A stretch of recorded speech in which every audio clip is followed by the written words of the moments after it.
It was the kind of day where nothing happened. A Tuesday, maybe.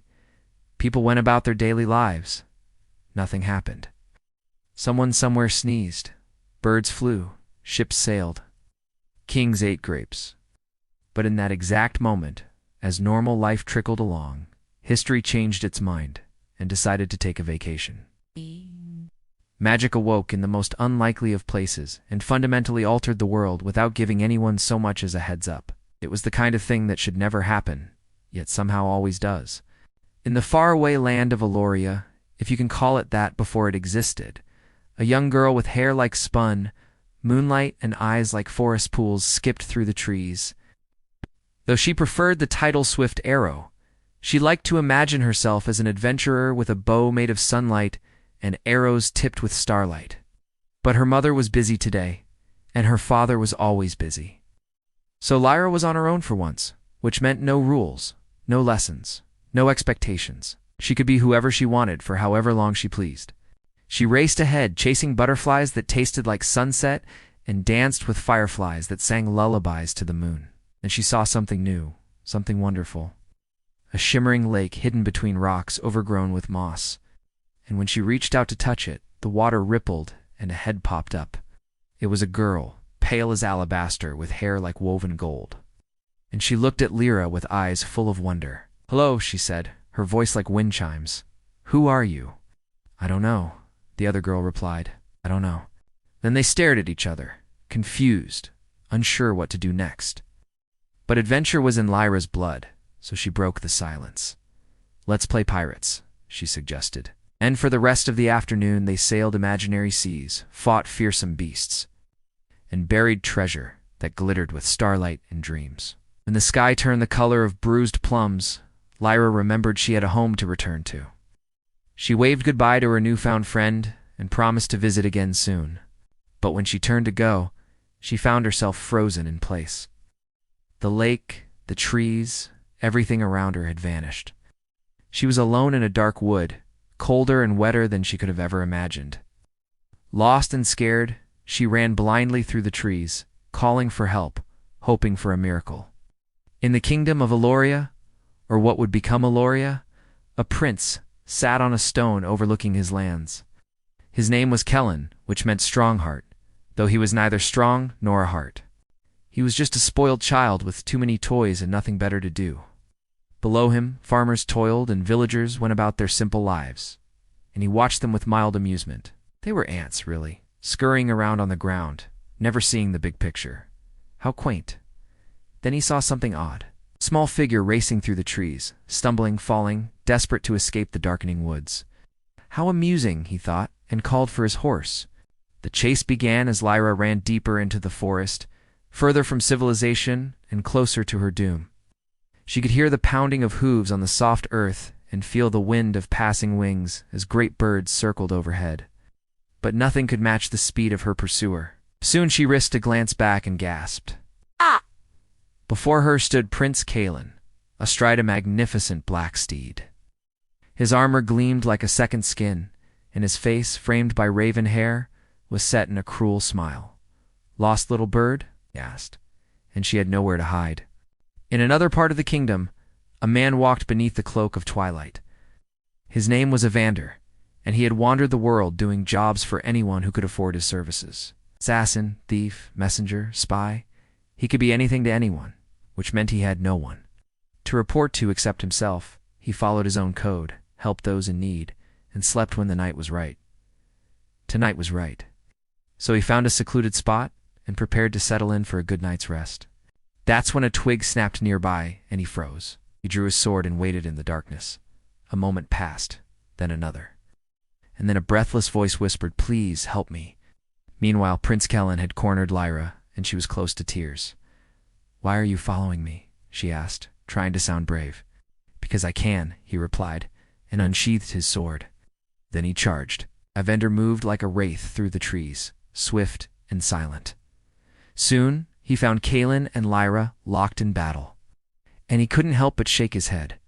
"Children," he muttered, and stepped into the fray. Lyra hadn't realized it before, but this wood was magical. The trees twisted and writhed, eager to protect her. Suddenly vines coiled around Kalen's horse. Roots burst from the ground to trip him up, and thorny branches lashed out to strike him down. He tried to fight back, but the forest was having none of it. And soon he lay subdued beneath a blossoming oak. Lyra watched in awe as the trees calmed down. And then she noticed Evander standing nearby, sword still drawn. "Thank you," she whispered, and he gave her a tired smile. "Don't mention it, kiddo. You got quite a knack for this adventuring thing, but maybe pick a safer hobby for next time, huh?" After patching up the wounds the prince had inflicted on himself, Evander sat by the fire as Lyra scampered around him, peppering him with questions. Where had he learned to fight like that? Why had he saved her? Where did he live?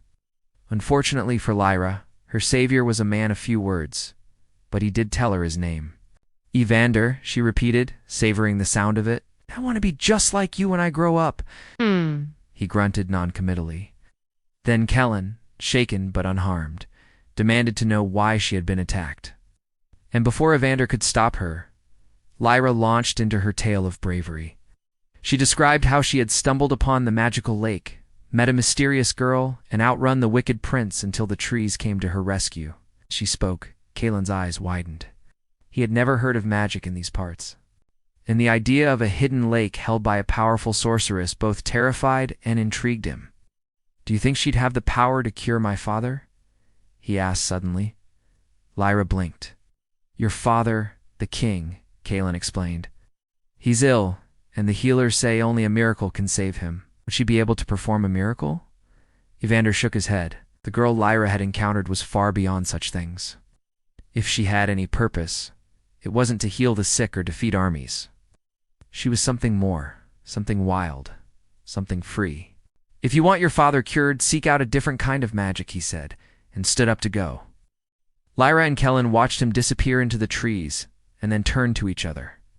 The sun was rising, which meant it was time to make their own paths in the world. "Come find me tomorrow," Kellen said, offering her a shy smile. "We'll find this sorceress together," Lyra replied, though she didn't know if she could keep her promise. For the first time since her adventure began, she felt a twinge of fear.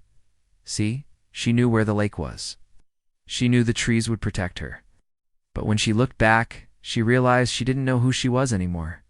She had faced danger and won. She had lied and manipulated. She had hurt someone and saved someone. Who was she? An adventurer, a princess, a monster? She had a choice to make. But for now, the morning mist was rising, and a new day was dawning. Lyra slipped away, leaving only footprints in the dew. Somewhere far away, a girl woke from a deep sleep. Her eyes shot open, her heart hammered against her ribs, and she scrambled to sit upright. The dream had come again, the one she'd been having for years. The one where she saved a boy from the shadow blight and brought peace to his war-torn land. Except this time, it felt different. More real, as if the line between dream and waking life had thinned to a whisper. She dismissed it, chalking it up to nerves. But a seed of hope had been planted. Maybe her destiny awaited her. Maybe she could make a difference in the world. First, she needed to get ready for the day. She had a king to save. Have you ever seen a faded tapestry? One that used to be vibrant and full of life, but now hangs in a dusty corner of an old mansion? That's what this palace feels like. I wish I could explain the scent better, like crushed roses mixed with old wood and the ghost of flickering candles. But I fear my words are poor vessels compared to the richness of the feeling itself. My love for this place is embarrassing. I know that, but I can't help it. This isn't just a ruin, it's a refuge, a sanctuary from the rest of the world. No battles, no wars, no politics. Here, silence speaks louder than any word, and I find solace in its embrace. I used to think I was the only one drawn to these ruins. Then I met you. At first, we communicated through notes tucked under the floorboards. Messages carried on moonbeams and whispers exchanged between shadows. Our friendship blossomed like a forbidden flower, nurtured by secrecy and blooming in the heart of this forgotten place. And I remember the day we decided to read the inscription on the pediment together. The words were etched deeply, indecipherable to most, but to us, they were a treasure. To King Lucien, may your reign be blessed with joy and wisdom. How naive we were back then, believing a king's happiness could be bought with mere inscriptions. We were young, foolish, in love with the idea of love, But something has changed since then, hasn't it? Time is relentless, carving its passage on the weathered stones, mirroring the changes within us. Your visits became less frequent. Your letters, once brimming with enthusiasm, now arrived sporadically, bearing the weight of apologies and half-hearted explanations. And then you stopped coming altogether, leaving me to decipher the cryptic messages of my crumbling companion. The palace echoed with your absence. Your phantom touch lingered on the worn velvet of the throne room, haunting the chambers where our laughter once resonated. I walked the echoing halls, traced the patterns on the mosaic floors, seeking solace in the relics of a bygone era. Yet, amidst the decay, a flicker of defiance remained. In the heart of this desolate kingdom, amidst the whispers of the past, hope took root. I discovered a hidden chamber, its entrance concealed behind a tapestry. Inside, amidst cobwebs and dust, lay an ancient loom.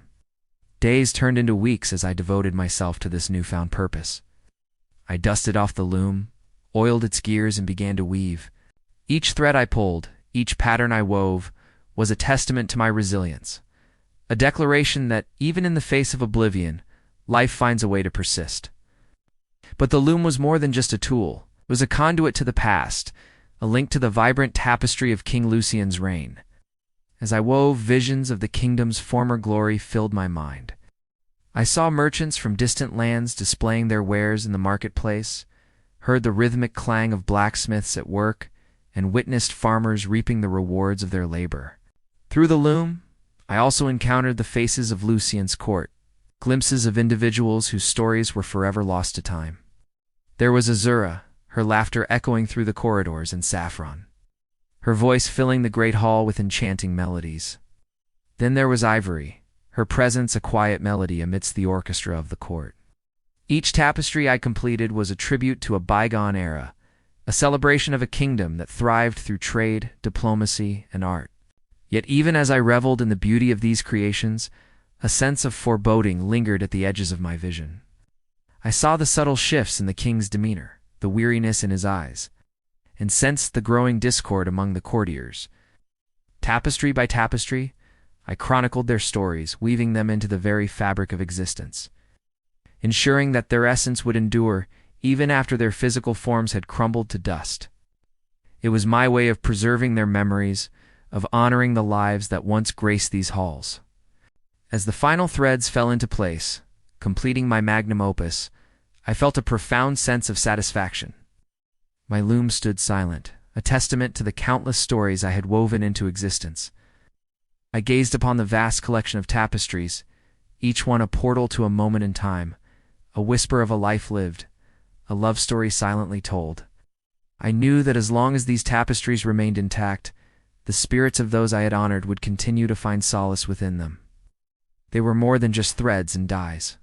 They were vessels of remembrance, safeguarding the essence of those who had walked these hallowed halls. Then you returned. I knew it before seeing you. The dust motes dancing in the sunlight filtering through the shattered window panes suddenly seemed more animated. Their trajectories altered as if anticipating your arrival. The air crackled with unspoken words and the scent of rain-soaked earth, a fragrance you always wore, clinging to your clothes after a long walk in the wilderness. When you stepped into the throne room, the setting sun casting elongated shadows around us, you looked different. The vibrancy that once characterized your features had been replaced by a somber quietude. Your eyes, once sparkling with youthful zeal, now held a depth of understanding born from experiences both joyous and grim. In that instant, as our gazes met amidst the grandeur of the ruined palace, a myriad of emotions flickered across your face, surprise, disbelief, and a profound sadness that mirrored my own. You came closer, running your fingers along the worn velvet of the throne. A ghost of a smile touched your lips as you inhaled deeply, as if savoring the scent of shared memories. I thought I was the only one who returned, I confessed, my voice echoing softly in the vast chamber. You shook your head slowly, and I saw the sheen of tears in your eyes, reflecting the crimson hues of the setting sun. No, you whispered, your voice hoarse as if unused for a long while. I found traces of your presence in the fading whispers of the palace, in the intricate patterns you wove into its very being. I felt compelled to return, drawn by an invisible thread that wove our destinies together.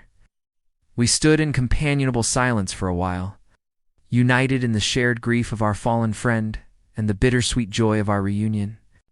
As twilight deepened into night, painting the sky in hues of purple and indigo, we made our way to the heart of the palace, the grand ballroom where laughter once echoed, and where King Lucien's spirit still lingered. Here, amidst the crumbling grandeur, surrounded by phantoms of the past, we found solace in each other's company. I reached out, my fingers brushing against yours, and in that simple touch, a lifetime of shared dreams, hopes and fears intertwined. Together, we relived the moments that had bound us to this place, to each other, and to the memory of King Lucien. We spoke of our individual journeys, the paths that had led us away from the palace and brought us back together under the cloak of night. You shared tales of the world beyond our secluded haven, of changing seasons and shifting landscapes.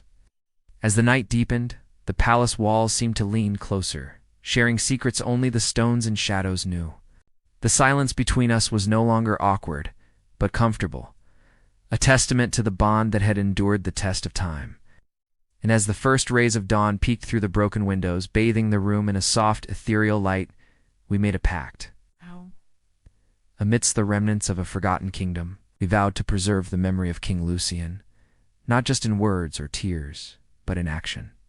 We would keep returning, tending to the overgrown gardens, cleaning the silted fountains, and allowing laughter and music to echo once more through the halls. As the sun ascended higher, casting long shadows across the palace grounds, we rose to carry out our promise. Hand in hand, we stepped out into the vibrant tapestry of dawn, ready to weave new memories into the fabric of this ancient kingdom. Together, we would ensure that the spirit of King Lucien, though forever departed, would never truly leave. As promised, here's a new short story. Years passed like ripples across a sleeping lake. The memory of King Lucien faded, not like fire, but like perfume left open on a windowsill, faint, fleeting, lingering only in corners where time stood still. The palace, now half swallowed by moss and silence, still held strange secrets. A room with curtains that never gathered dust. A mirror that showed not reflections, but memories. A grand chandelier where no birds dared nest, as if it still remembered light, music, and longing. And in the very heart of the ruin, beneath fallen archways and cracked tiles, there lay the velvet throne. It was not gold, nor carved from precious wood. It was simple, elegant, and draped in rich red velvet, soft as the breath of sleep. No one dared sit on it, not because they feared ghosts, but because they felt watched. It is said that those who touched the throne that night dreamed of Lucien. They saw him not as a king, but as a man. Barefoot on cold stone, wine glass slipping from his fingers, eyes searching for someone just beyond reach. In one dream, a girl named Morel said, he whispered, "Do you remember the garden with the white roses?" Planted it for her, but she never came. She woke crying. She had never seen a white rose. Others spoke of more vivid dreams. Some found themselves at his midnight banquets, music curling like smoke around crystal chandeliers. He danced not with Lucien, but with echoes of his lovers, faceless, beautiful, eternally turning. The floor beneath them shimmered like starlight. The ceiling disappeared into constellations that blinked in time with the drums. They awoke gasping, hearts beating fast, not from fear, but from yearning, as though they'd touched something beautiful and then lost it forever. Others spoke of more vivid dreams. Some found themselves at his midnight banquets, music curling like smoke around crystal chandeliers. They danced, not with Lucien, but with echoes of his lovers, faceless, beautiful, eternally turning. The floor beneath them shimmered like starlight. The ceiling disappeared into constellations that blinked in time with the drums. They awoke, gasping, hearts beating fast, not from fear, but from yearning, as though they'd touched something beautiful and then lost it forever. Not all dreams were sweet. One old traveler, wrinkled and bitter, said he dreamt of Lucien's final night. The king slumped beside a harp that no one played, watching as one by one the women left. Their footsteps echoed like raindrops. Only one stayed. She had no name, only eyes like ash and lips that didn't smile. She looked at Lucien. Not with anger, not with sorrow, but with a cold kind of pity. You were loved more than you knew, she said, but you never looked long enough to see it. Lucien didn't answer. He only reached out, not to touch her, but to hold onto her shadow. But that dream haunted the traveler until his death. He never returned to the palace. He burned every velvet garment he owned, but he wrote one final note before he passed. There is a beauty so deep it becomes unbearable.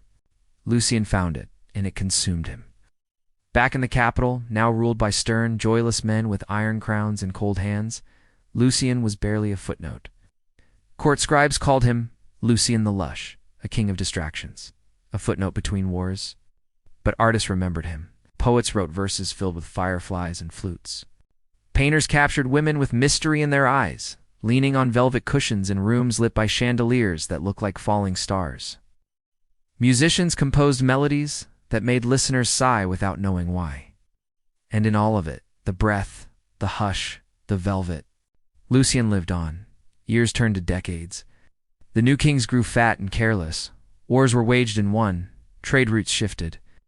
Fashions changed. But in the forgotten palace, amidst crumbling grandeur, the red velvet throne remained, waiting for another touch, another dream. And sometimes, when the moon hung heavy in the sky and shadows stretched long and thin across the silent halls, you could have sworn you heard a whisper, not of loss, not of longing, but of amusement. A king chuckling to himself, remembering a joke only he understood. The most tragic villains are not the ones who do terrible things for personal gain, or because they are inherently evil. They are the ones who do terrible things for love. It was spring when the last birds flew over Lucien's broken palace. It did not land. Even the ivy curling around shattered columns seemed to grow in silence, cautiously, as if afraid to disturb the memories that lingered there. The once glorious bathhouse had collapsed into a pool of murky stillness, where dragonflies skimmed across water that had not felt skin in decades. The gardens, once manicured by a dozen perfumed hands, were now wild with flowers that grew without permission, and bloomed, it seemed, in morning. Yet even now, the air was not empty. There were places in that ruin where time did not move. In one such room, windowless, forgotten, a single perfume bottle remained upright on a dusty table. The scent, somehow, had never faded. It still whispered of amber and cinnamon, of skin and shadow, of nights when someone laughed too close to candlelight and forgot the world existed. Once a scribe from the northern provinces, a man of logic and learning, came to write a history of Lucien of Virelles. He entered the palace with ink, scrolls, and a firm belief in facts. He left 7 days later, barefoot, half-mad, and humming a tune no one had heard in 200 years. They found him in a tavern outside the city, staring at the flames of the hearth, as if it held the secrets of life. When asked what he had seen, he replied only, "Greater than he didn't die, he just dissolved." No one understood, but no one laughed either. Back then, Lucien's world had seemed eternal. Every evening flowed into the next like spilled wine. He rarely knew what day it was, only whether the moon was full and if the dancers had changed their earrings. He had a rule, whispered through the halls like sacred law, greater than no sorrow after sunset. No grief within these walls, no past, no future, only now. And so people learned to leave their pain at the door. Women who had lost fathers, men who had lost land. They entered the palace and became stories, not selves. They painted their faces. They learned to laugh on command. And when the music played, they danced. Even if their hearts broke, Lucien too danced. But his smile was always half-formed, as if part of him knew that the magic he had built was held together not by joy, but by denial. There is a tale uncertain in its truth, that once Lucien fell in love, not with a woman of silk or perfume, but with a scribe. She had come to copy the royal archives, wore gray robes, spoke rarely, smiled never. Lucien noticed her not for her beauty, but because she never once looked at him. While the others fluttered and praised, she moved silently through the halls, her fingers stained with ink, her mind elsewhere. He tried to charm her, left roses on her table, wrote sonnets, even danced, alone outside the library door. She never joined the feasts, never wore velvet, never took his hand. One evening, he asked her why. She said, "Greater than because I've seen what becomes of those who do." Lucien laughed, but it stung. That night, he did not call the dancers. He drank alone. And when morning came, she was gone. No one knew where. No one asked. But after that, Lucien changed. He smiled less. The banquets grew quieter. The music more haunting. Some say he started seeing her face in other women. In the curl of a lip, the turn of a page, the stillness in a corner of the room. But she never returned. And Lucien never truly laughed again. In his later years, Lucien spoke less and remembered more. He would sit by the stained glass windows, where sunlight painted colors on the floor, and stare at the shifting reds and blues. He once whispered to a servant, "Greater than do you think light remembers where it has been?" The boy didn't answer, didn't understand, no one did. Lucien died in winter. The night was cold. No flutes played, no women sang. He simply lay down, dressed in violet robes and rings he no longer admired, and closed his eyes. Some say he smiled, some say he wept, some say he whispered a name no one could hear. The next morning, the fire in his chamber had gone out for the first time in 20 years, and the palace sighed. Now, centuries later, his story is still told, not in books, but in dreams. In perfumes that smell like forgotten rooms, in songs that sound like something you once heard in another life. They say Lucien walks the corridors of sleep, not as a ghost, but as a feeling. When you dream of velvet, candlelight, and nameless longing, it is him. When your mind invents a room too beautiful to exist and you ache for something you never had, that is him. He is not remembered for what he built, nor for what he ruled. He is remembered for how he made people feel, and sometimes that is enough. Now, my little friend, let the velvet fold over you. Let the music fade. Let the laughter drift like smoke into the dark. Lucien is waiting, not to rule, not to take, but to watch the stars beside you and wonder what might have been. I'm sorry this video has taken so long to make. I haven't been feeling well for the past few weeks, so I needed some time to rest. I hope you like it, though. If you do, please like and subscribe. I would really appreciate it. Thank you so much for listening. Take care. The cadence of footsteps echoes through the empty hall, their rhythm dying out until all that remains is the whispering wind. Dust motes suspended in slivers of sunlight piercing through grimy windows. The air hangs heavy with the scent of decay and forgotten grandeur. Once, this place pulsed with life. Laughter bounced from its vaulted ceilings. Silk gowns rustled. Men argued politics by the light of flickering candles. Power resonated within these four walls. But now the king is dead, and with him, the heartbeat of the kingdom. In this realm where velvet once held more weight than steel, a king named Lucien ruled. Not with the sharp sting of fear, but with the subtle allure of desire. Desire for beauty, for art, for pleasure, for the finer things in life. Desire that led him to rule with an iron fist when it suited him, to ignore pleas from his people, while he indulged in the next exquisite painting, or commissioned a new statue to grace his collection. No one knows the exact day the last stone of Lucien's palace crumbled.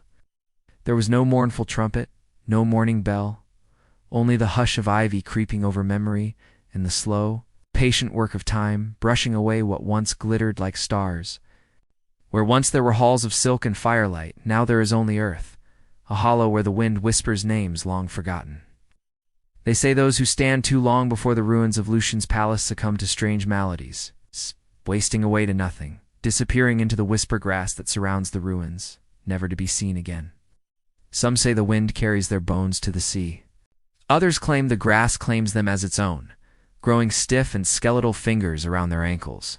If you pass through the fields near the ruins at twilight, they say you'll hear the ghost of laughter. Carried on the breeze, the lingering echo of revelry, or maybe you'll hear the soft tread of bare feet on marble. A fleeting glimpse of a dancing queen in moonlight, forever young, forever beautiful, or perhaps the scrape of a lute. Against stone, the haunting melody of a forgotten song. But if you stop and listen, really listen, Amen. you might just hear the ghost of Lucien's voice reciting poetry beneath a sky full of stars. In the centuries since, Lucien's kingdom has searched for another king, trying to replace him with a warrior, then a scholar, passing clever laws and building strong walls. But none understood how to make people dream. That was Lucien's gift, and also his curse, because dreams once taken away are hard to rebuild. Some tell stories of Lucien as a fool, a man drunk on beauty, blind to his duty to his people. Others tell stories of him as a flame, brilliant, dangerous, destined to burn out. But one story, whispered by an old woman with shaking hands, paints him as a shadow behind a curtain, watching dancers twirl in candlelight, never stepping forward, never leaving. When asked what it meant, she only shook her head and said, "Some people never die, they just turn into longing." And somewhere in the north, hidden away in a quiet chapel no one visits anymore, tucked up in the crook of an ancient wood, there is a mural that tells that very tale. The mural shows a banquet beneath a canopy of stars, women in gowns the color of dusk, men with hungry eyes all celebrating beneath the watchful gaze of a velvet-robed king seated on a throne, made of velvety night, his crown resting forgotten in his lap. But Lucien isn't looking at the feast or the people gathered before him, not even looking at the face of the jester whose silver bells have silenced, nor the knight whose armor gleams with the fires of valor. Instead, he is turned away, staring toward the edge of the painting, his eyes following a lone girl walking into the encroaching darkness, her back to the king and the court. She carries a scroll, wears no jewels, and doesn't look back. And Lucien watches her go. They say those who stand too long before the mural begin to cry, though they don't know why. They say the candlelight in that chapel flickers strangely, like music you can't quite hear. They say the mural changes ever so slightly each year. A new petal at the feet of the king, a crack spreading across his crown, the girl a little further into the darkness. But no one knows this for sure, for those who venture into the chapel are rarely the same ever after. Some come out raving mad, others never come out at all. Now, dear listener, your eyelids are heavy. The world is growing quiet. It is time for the final curtain call. There is no grand ending, no battle, no justice, no victory, just silence. You have walked his halls. You have seen the chandeliers, the gardens where flowers bloomed in impossible hues and colors. You have touched the silk that hushed the clamor of velvet-clad courtiers. You have sipped wine from goblets crafted from the finest crystal, and laughed at jokes, best left unspoken. You have danced with lords and ladies, your heart pounding beneath layers of silk and satin. And you have danced with Lucien, who held you just so, who looked at you like the world was ending. For a moment it was, and then it began again. Now the music swells, carrying you away in a tide of sound, pulling you toward the fading embers of the king's memory. And now you see him clearly, not in robes or gold, but in simple linen, barefoot and older than any memory. He is not drinking, not laughing. He is not surrounded by silk or velvet, but sits alone in a chair turned toward the endless expanse of the night sky, watching the silent waltz of stars and turning away from everything that was his. He watches patiently. Maybe he's waiting for someone who will never return. He watches silently. Perhaps he finally understands that some kings aren't made of blood and steel, but regrets and stardust, a crown of thorns, and a heart of longing. You can't imagine how long he waited, how many nights he sat there, counting stars and reciting poetry to shadows, how many dreams he chased, how many smiles he savored, how many tears he cried. But now he's tired. His reign lasted longer than the lifespan of any mortal. Yet here he is, weary, watching the endless procession of night and dawn, hoping against hope for a glimpse of a familiar face. And maybe someday soon, he'll join the dancers in the halls of starlight, shedding the burden of his mortality. Maybe he'll leave behind the loneliness of this crumbling palace and find solace in the cold embrace of the grave. Maybe the earth will finally grant him peace, cradling him in its sheltering arms and whispering secrets only the stones remember. Sleep now, dear listener. Let Lucien fade. Let the velvet unravel. Let the flutes grow quiet. Let the laughter die away. Let the candles sputter and die. It's been a long night. It's time to rest. And if in your dreams tonight you find yourself in a palace of candlelight and longing, don't be afraid. Just smile politely, take the king's hand and dance. Not for him, but for yourself. Because Lucien no longer holds you. We're free. and so is he.